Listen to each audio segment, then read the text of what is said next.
Hello guys, welcome back. And आज की video में मैं बहुत सारे न्यू हैक्स आपके लिए लेकर आई हूँ जो I am very sure 100% sure कि आपको बहुत ही हेल्पफुल रहेंगे। तो चलिए स्टार्ट करते हैं आज का वीडियो। आपने भी एक्सपीरियंस किया होगा कि जब भी हम अपने डाइनिंग टेबल पे या कॉफ़ी टेबल पे इस तरह से कोई भी शीट या टेबल कवर बिछाते हैं तो यहाँ वहाँ मूव होता रहता है और दिन में कई बार हमको इसे टाइडी करना पड़ता है। लेकिन आज जो मैं आपके साथ टिप शेयर करने वाली हूँ ना, आप किसी भी तरह के टेक्सचर का कवर बिछा दीजिए, वो बिल्कुल भी मूव नहीं होगा और बिल्कुल फिक्स रहेगा आपके टेबल के साथ। तो आपको सबसे पहले करना है कि आपको अपना जो टेबल कवर है उसको उल्टा टर्न कर देना है और उल्टा उसको पूरा अपसाइड डाउन करके आपको उसको वापस से अपने टेबल पे बिछा देना है। तो इस तरह से आप स्प्रेड कर दीजिए, बिल्कुल जैसे आप हमेशा इसे स्प्रेड करते हैं ना, बिल्कुल वैसे ही स्प्रेड करना है। चारों तरफ से अच्छे से रहना चाहिए, ये बिल्कुल कवर हो जाना चाहिए टेबल। और क्योंकि ना हमको इसके कॉर्नर्स को स्टिच करना है, तो अगर आप इसको ठीक से बिछाएंगे तभी इसका जो कवर है वो बराबर इसमें फिट आएगा। तो मैंने कवर को उल्टा करके अच्छे से इसको स्प्रेड कर दिया है। बस आपको इस तरह से ना ये वाला जो कॉर्नर है, हर कॉर्नर में आपको ऐसे फोल्ड कर देना है और बिल्कुल आराम से कीजिएगा। और इसका जो लाइन आती है ना सेंटर की, ऐसे वी शेप में आ जाएगा और इसकी जो सेंटर की लाइन आती है वहाँ पे आप लगा दीजिए सेफ्टी पिन, या फिर आप पेंसिल से मार्क भी कर सकते हैं। अगर आप स्टिचिंग में अच्छे हैं, एक्सपर्ट हैं, तो आप लाइन मार्क करके भी कर सकते हैं। जिनको बहुत ज़्यादा स्टिचिंग नहीं आती है उनके लिए सेफ्टी पिन का ऑप्शन बहुत ही बेस्ट रहेगा, क्योंकि इससे बिल्कुल भी मिस्टेक होने का डर नहीं है। तो बस आप ऐसे लगा दीजिए सेफ्टी पिन, चारों कॉर्नर में आपको इस तरह से सेफ्टी पिन लगाना है। तो मैंने यहाँ पे चारों तरफ से सेफ्टी पिन लगा दी है, चारों कॉर्नर्स में मैंने सेफ्टी पिन लगा दी है और बस ऐसे ही आपको सेफ्टी पिन लगा देना है चारों कॉर्नर में और फिर इसको रिमूव कर देना है। और जहाँ आपने सेफ्टी पिन लगाई है ना, वहाँ पे आपको ये स्ट्रेट, बिल्कुल जैसे ये लाइन है ना सेफ्टी पिन की, बस यहीं से आपको स्ट्रेट इसको स्टिच करना है।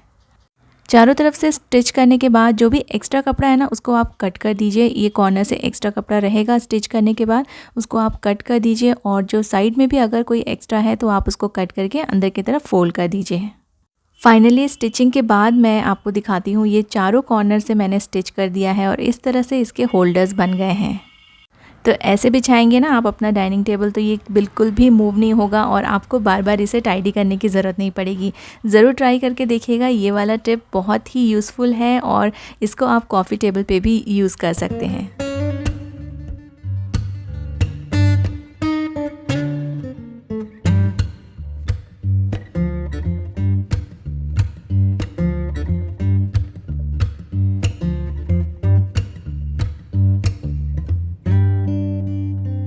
बाहर आपको ऐसे डाइनिंग टेबल के फिटेड कवर बहुत ही कॉस्टली मिलेंगे और आप घर पे ही बना सकते हैं इसको बहुत ही आसानी से, बिल्कुल फ्री ऑफ कॉस्ट।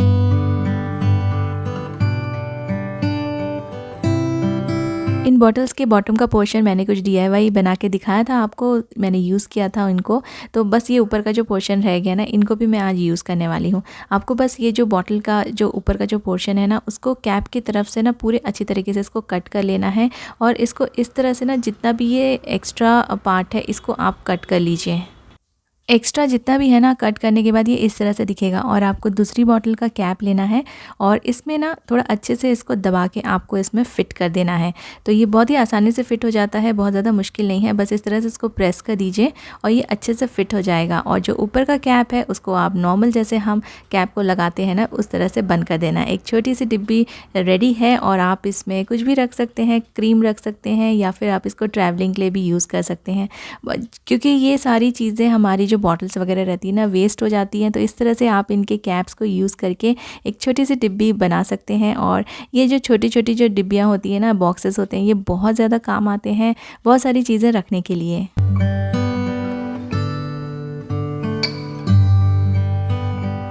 कुछ हमारे पास अच्छे ओल्ड सॉक्स होते हैं जिनके डिज़ाइंस और कलर्स भी बहुत ही अच्छे होते हैं, लेकिन वो क्योंकि पुराने हो जाते हैं इसलिए हम उन्हें यूज़ नहीं कर पाते और कई बार इनके जो पेयर रहते हैं वो भी लॉस्ट हो जाते हैं, इसलिए ये यूज़फुल नहीं रह पाते हैं। तो जितना भी इनका ऊपर का पोर्शन है ना, जो भी आपके पास वेस्ट सॉक्स पड़े होंगे पुराने, और अगर उनका प्रिंट बहुत ही अच्छा है तो आप ऊपर का जो इलास्टिक का पोर्शन है उसको कट कर लीजिए और बाद में जो इलास्टिक के नीचे का पोर्शन है ना, उसको भी आपको कट करना है इस तरह से। जो आप सेंटर का पोर्शन कट करेंगे नीचे का भी रिमूव कर दीजिए और इस तरह से ना उसको थोड़ा सा ब्रॉड रखिए, तो आप इसको यूज़ कर सकेंगे एज अ स्वेट बैंड। बच्चों के लिए ये बहुत ही यूज़फुल है, स्कूल वगैरह में ये बहुत ज़्यादा यूज़फुल रहेगा उनके लिए, क्योंकि बच्चों को हम हैंकीज़ देते हैं तो वो हमेशा ही घुमा कर आते हैं। अगर आप इस तरह से उनको ओल्ड सॉक्स से स्वेट पैंट बना के देंगे तो ये गुम भी गया तो कोई प्रॉब्लम नहीं होगी और ये घूमने के चांसेस भी कम है और उनको ये बहुत इजी होगा स्पोर्ट्स खेलते टाइम या फिर गेम्स पीरियड में जब भी वो खेलते हैं ना। तो अभी तो गर्मी आने वाली है तो ये बहुत ज़्यादा यूज़फुल रहेगा। तो इस तरह से आप अपने ओल्ड सॉक्स को as a sweat band use कर सकते हैं। और जो ये ऊपर का इलास्टिक वाला पोर्शन है इसको आप अपने बालों को बांधने के लिए यूज़ कर सकते हैं। बहुत ही अच्छे हैं, इससे ना बाल बिल्कुल भी टूटते नहीं हैं और कलरफुल भी दिखते हैं और रबर बैंड्स ख़रीदने की ज़रूरत नहीं है, आप इनको अपने बालों में टाई कर सकते हैं।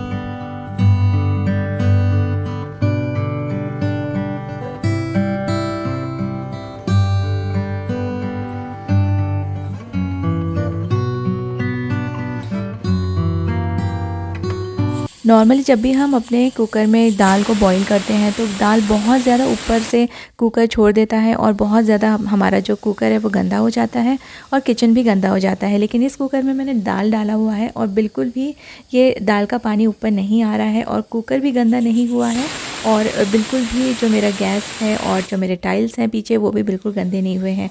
कुकर में बिल्कुल एक छींटा भी नहीं आया है दाल के पानी का और बिल्कुल ही ये क्लीन है।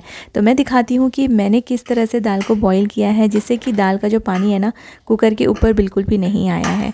जब भी आप कुकर में दाल को बॉईल करते हैं तो उसको डायरेक्टली बिल्कुल भी दाल है ना डायरेक्टली कुकर में मत डालिए। आप किसी भी छोटे से कंटेनर में जो भी आपके कुकर का साइज़ है उसके हिसाब से आप कोई भी कंटेनर चूज़ कर लीजिए, स्टील का कंटेनर या जो भी आपके पास अवेलेबल हो वैसा कंटेनर आप चूज़ कर लीजिए और उसमें आप दाल को डालिए। उसमें आप जिस तरह से नॉर्मली दाल को वॉश करके जितना भी दाल में पानी की ज़रूरत है, रिक्वायरमेंट है, उसके हिसाब से आप पानी डाल दीजिए और उसको कवर करना मत भूलिए। आपको छोटे बर्तन को डालना है और उसको कवर करके ही कुकर को बंद करके फिर नॉर्मल जैसे आप सीटी देते हैं बस बिल्कुल वैसे ही इसको पकाना है। बहुत ही अच्छे से दाल भी पक जाती है और बिल्कुल भी आपका कुकर गंदा नहीं होगा, आपका गैस भी गंदा नहीं होगा और आपका जो काउंटर है वो भी बिल्कुल क्लीन रहेगा।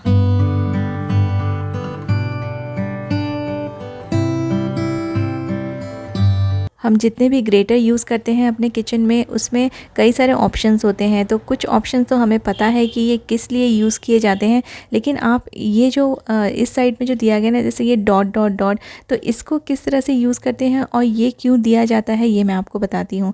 हमारे पास नटमेग होता है, जायफल, जो कि हमेशा हमको उसको मिक्सी में जार में पीसना पड़ता है जो थोड़ा सा डिफ़िकल्ट होता है, और ये जो डॉटेड ऑप्शंस है ना हमारे ग्रेटर में, ये नटमेग को पीसने के लिए बहुत ही यूज़फुल है।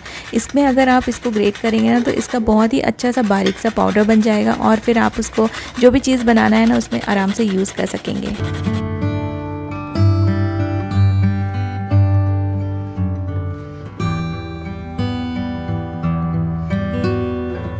बच्चे इस तरह का आर्ट वर्क करते रहते हैं हमारे वॉल पे, और मेरी जो वॉल है ना वो वाइट कलर की है, लाइट ग्रे कलर की है, तो उसमें ना बहुत ही गंदा दिखता है। तो इस तरह से ना मेरी बेटी कहीं ना कहीं कुछ ना कुछ पेंसिल से या फिर पेन से और कभी कभी ना परमानेंट मार्कर से भी वो ड्राइंग करती रहती है। लेकिन इसे वॉल से पूरी तरह से क्लीन करना बहुत ही आसान है। आपको बस चाहिए नेल पॉलिश रिमूवर और आप उसको थोड़ा सा कॉटन में ले लीजिए और इस तरह से आप जो भी डिज़ाइन है, जो भी वॉल पे लगा हुआ है ना दाग धब्बे, वो सब कुछ इससे क्लीन हो जाएंगे।